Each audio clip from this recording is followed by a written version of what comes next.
இன்றைக்கும் பள்ளிக்கூடங்களுடைய எண்ணிக்கை எடுத்து பார்த்தீங்கன்னா தமிழ்நாட்டை விட பீகாரில் பள்ளிக்கூடங்களுடைய எண்ணிக்கை அதிகம்தான். ஆனால் அந்த பள்ளிக்கூடத்திலிருந்து படித்து முடிப்பவர்களுடைய எண்ணிக்கையில் பீகாரை விட தமிழ்நாடு பல மடங்கு முன்னேறிய மாநிலமாக இருக்கிறது.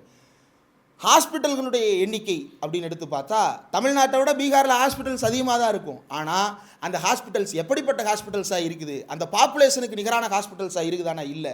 தமிழ்நாட்டில் குறைந்தபட்சம் 10,000 பேருக்கு ஒரு பிரைமரி ஹெல்த் சென்டராவது இருக்கணுன்ற அடிப்படையில் தமிழ்நாடு 1970களிலிருந்து வேலை பார்த்து கொண்டிருக்கிறது. ஹெல்த் கேரை யூனிவர்சலைஸ் பண்ணுறதுக்காக, எல்லாரும் அந்த ஹெல்த் கேருக்குள்ளே பயனடைய வேண்டும் என்பதற்காக. இந்த வேலை எதுவுமே அங்கே கிடையாது.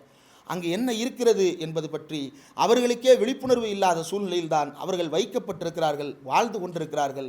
இன்றைக்கு அவர்களே இந்தியாவின் குடிமக்கள் அல்ல என்று தள்ளி வைக்கவும் பட்டிருக்கிறார்கள்.